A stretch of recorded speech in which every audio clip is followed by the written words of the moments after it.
I love secrets. I grew up with games like Ocarina of Time and Banjo-Kazooie, which are all about exploring large worlds filled with mysteries and hidden treasures. And today my favorite games include titles like Tunic, Outer Wilds or Blueprints, which have also many secrets. There is something special about them, whether they are big or small secrets. In fact, I even enjoy just the feeling that a game contains more than what meets the eyes. Over the years, it's something I included in my own game design, up until my very last game, Starseed Harmonies, which is a puzzle box that contains many secrets. Sure, it's risky to create content that maybe a lot of your players won't even notice, but for those who find it, it makes their experience feel unique and memorable.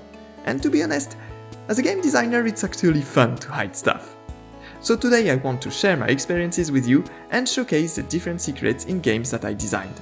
I'll dissect how they were built, what worked, what didn't work, and the several lessons I learned along the way.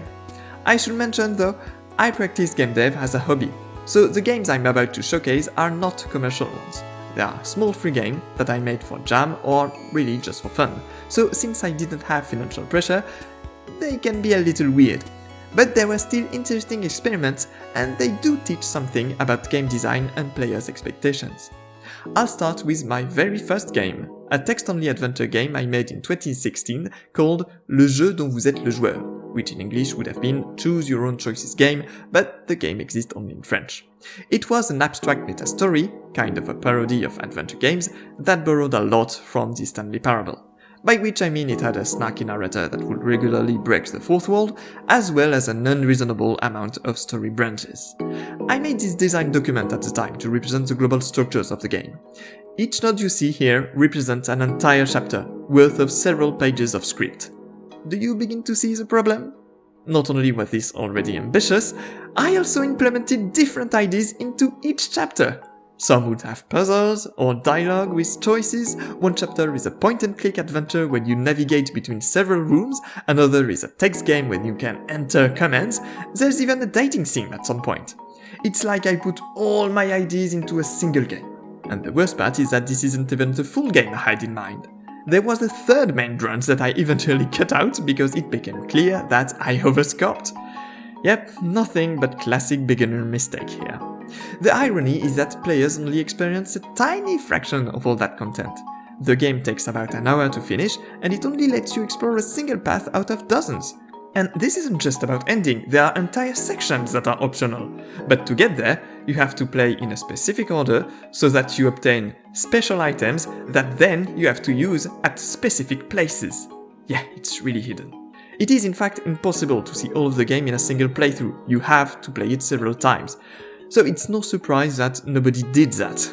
Not only because it takes too much time, but also because the game doesn't provide enough directions. Games like the Stanley Parable or Slay the Princess gives you meaningful choices that makes you curious about how the story would have evolved if you took another path. Even invisible choices are exciting, because you know that you're heading towards something new. My game, however, was more random, and never told explicitly when a choice was impactful or not. For example, one of the recurring gags in the game is a red button that says, "Please do not press." A joke directly stolen from the Hitchhiker Guide to the Galaxy. Pressing that button wouldn't have any perceptible effect, but it would actually determine the outcome of a random event that appears later. And absolutely nowhere does the game tell it to the player. Also, as I mentioned, secret chapters require you to have an item to unlock them, but there are no clues telling where those items are, or even what they are for. So the only way to find the game's secrets is by poking randomly until you find them by chance, which doesn't make an interesting hunt. Providing directions to the players means that they have tracks to explore. It doesn't have to lead them directly to the secrets, but it can provide a feeling of progression and let them know that they are getting closer. Now, all that being said, the fact that players would miss a lot of content was also an intentional design.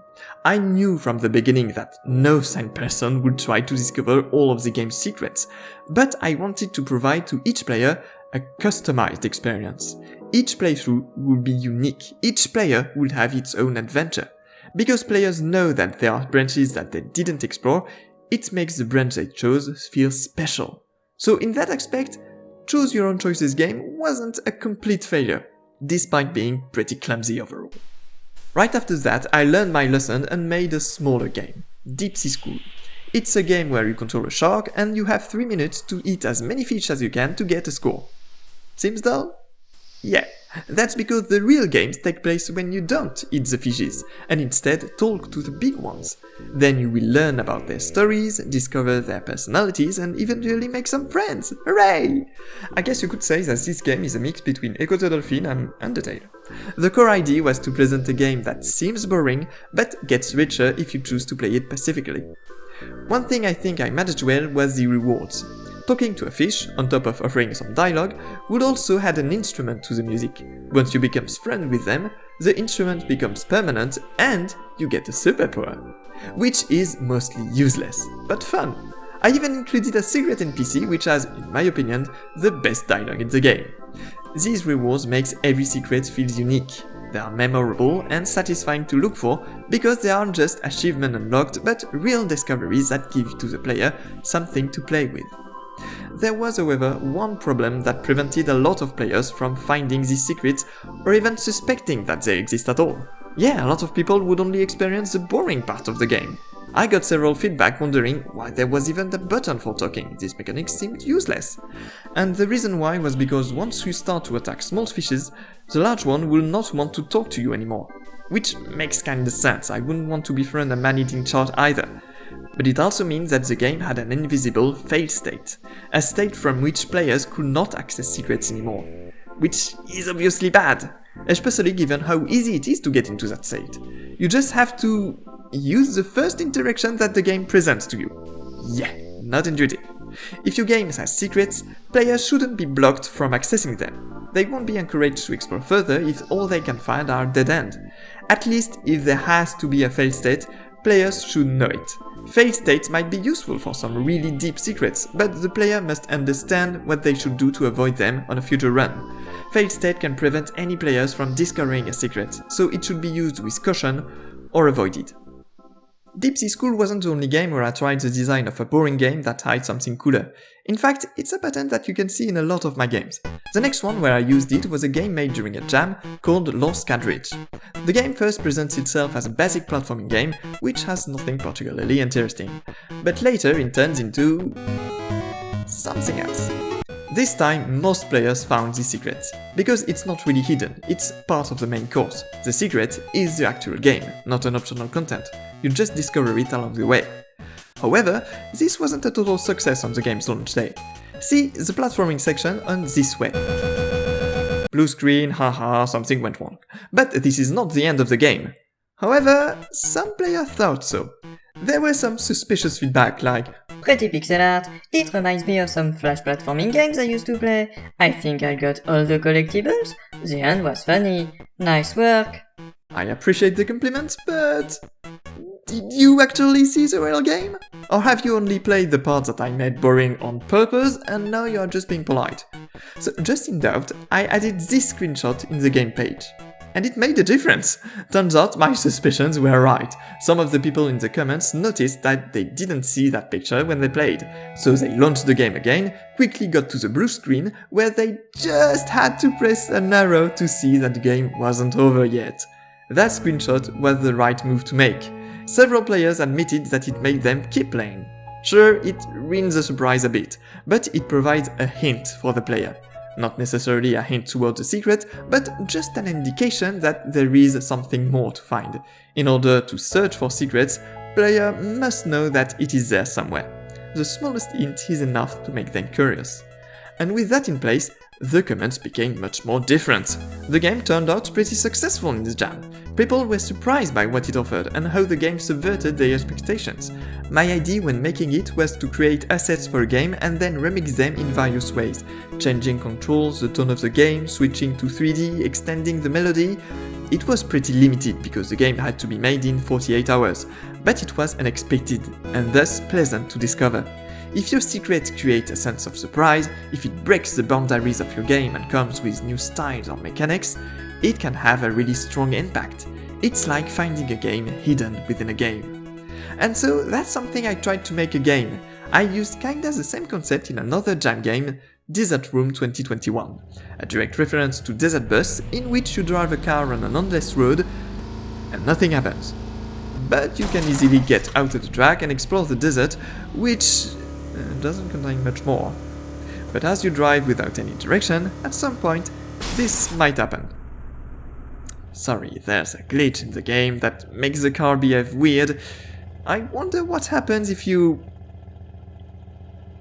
Yes, all part of the plan. The game never says anything about that secret. Although, to be fair, the jam's theme gives you a hint. The real goal is hidden. So most players came already looking for secrets. But other than that, the game doesn't give you any indication at all. And I designed the flying mechanic to look like just an unintended bug. Yet every player found it, because players actually like to break games, find glitches and get out of bounds. I wanted to reward that way of playing. And what I like the most about this secret is that it has to be found by accident. It's okay if the player is not actively trying to solve a puzzle and still find this secret. I think it's a great experience too, to find something really unexpected just by walking somewhere. It creates great stories. You shouldn't neglect the power of chance. Letting players finding something by accident can lead to moments they will remember strongly. At this point, you might have understood that I like to make games that have more than what appears on the surface. And it's exactly what I did for Last Point, another game made for a jam. Here is how everyone's first playthrough looked like.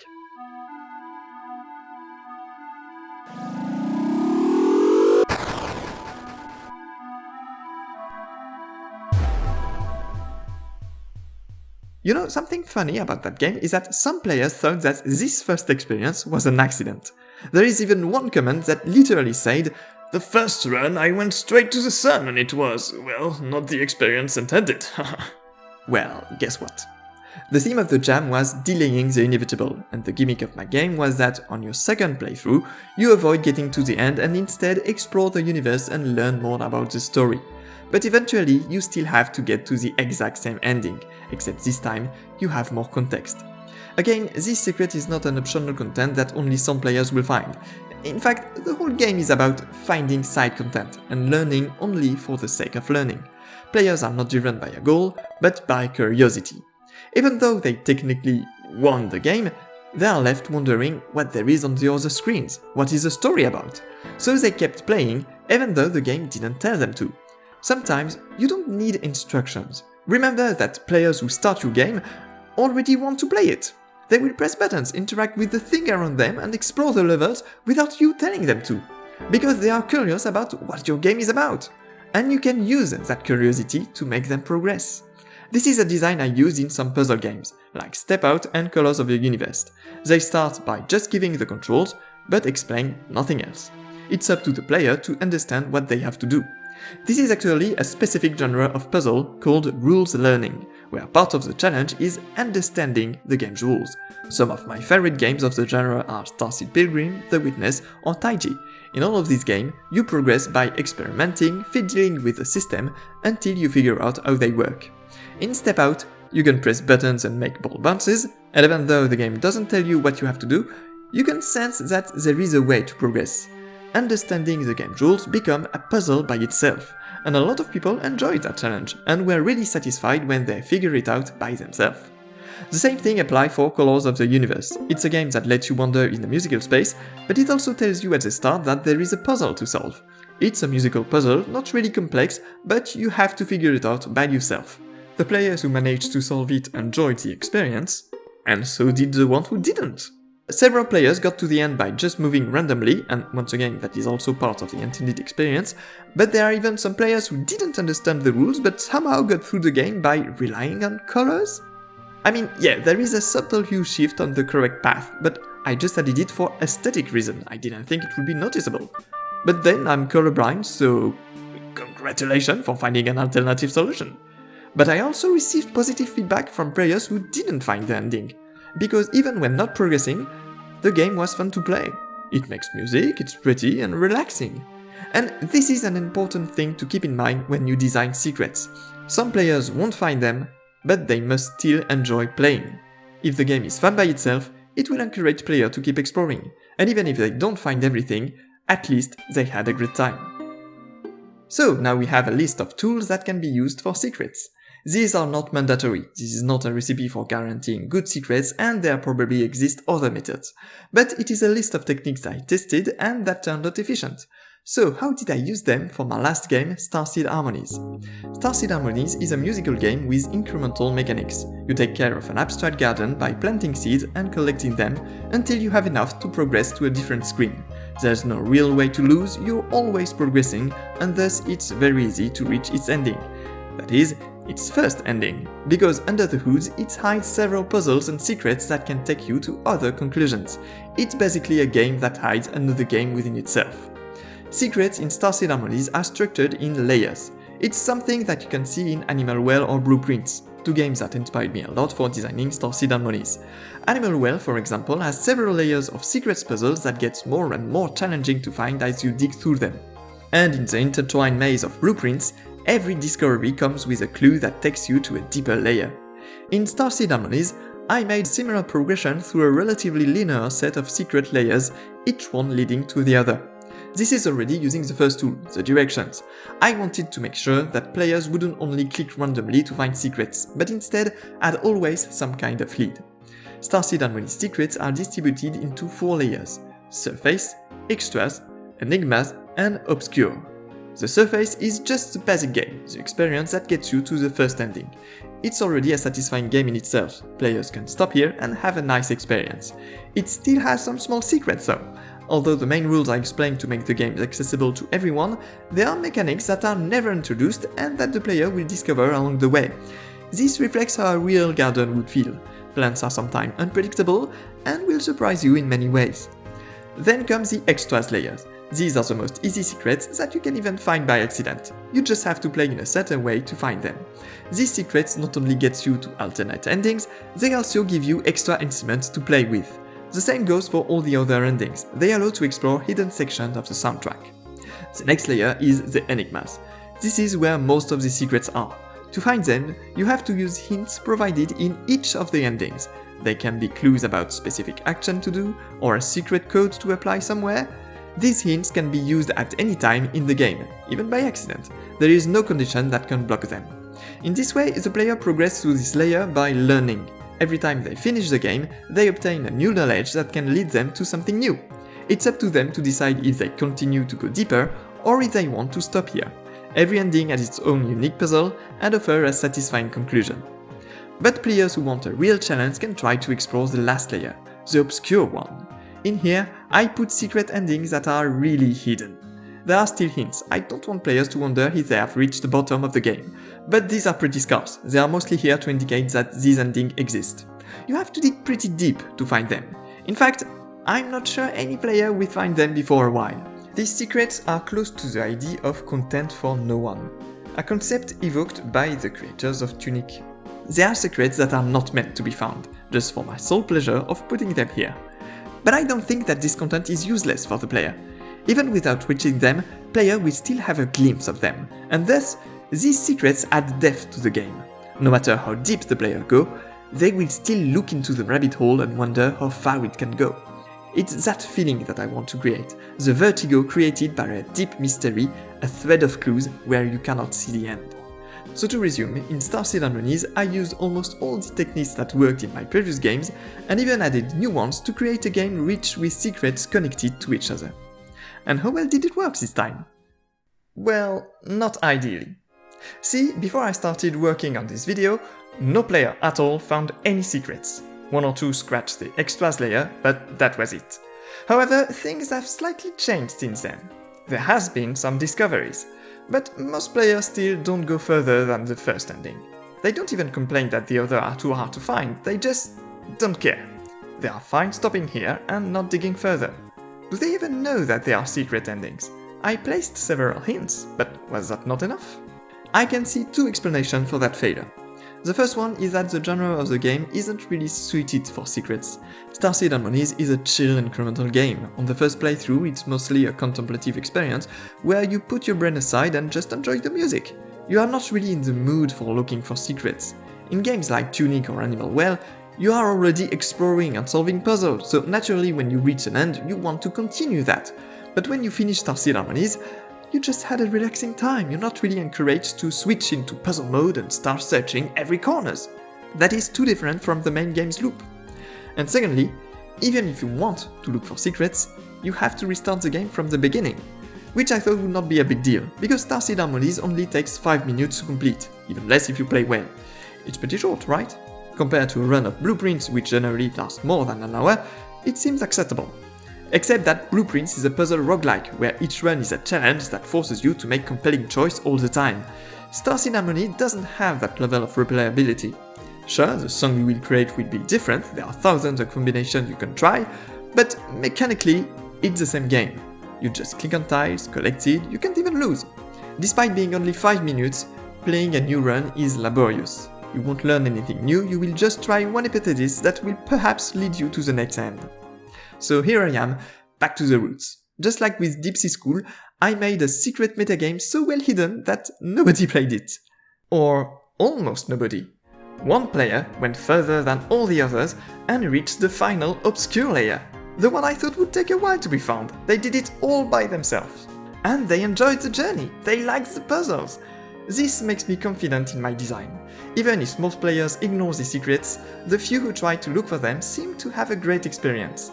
And actually, the other players still greatly enjoy the base game. The critics are really positive, people like the small surprises that are already in the first layer. So overall, the game worked well. I knew that all these secrets were for a niche. And like I said, my game doesn't have a lot of visibility. With time, maybe other players will try to unlock Starseed Harmonies' secrets, and hopefully, they have a great time doing it. Until then, well, you're naturally invited to try the game for yourself. And if you want to make games with secrets, maybe it can inspire you. As you've seen, secrets are risky. Making a game relying entirely on those is tricky, especially if it's a commercial one, which, again, I didn't try. But there are several games that nailed it, and they were well received. Secrets are an efficient way to give an aura of mystery to your game, and create memorable experiences. The hard part is getting the player's attention to make them look for secrets. But once they're hooked, they'll be so attentive to any details in your game that they'll appreciate them even more.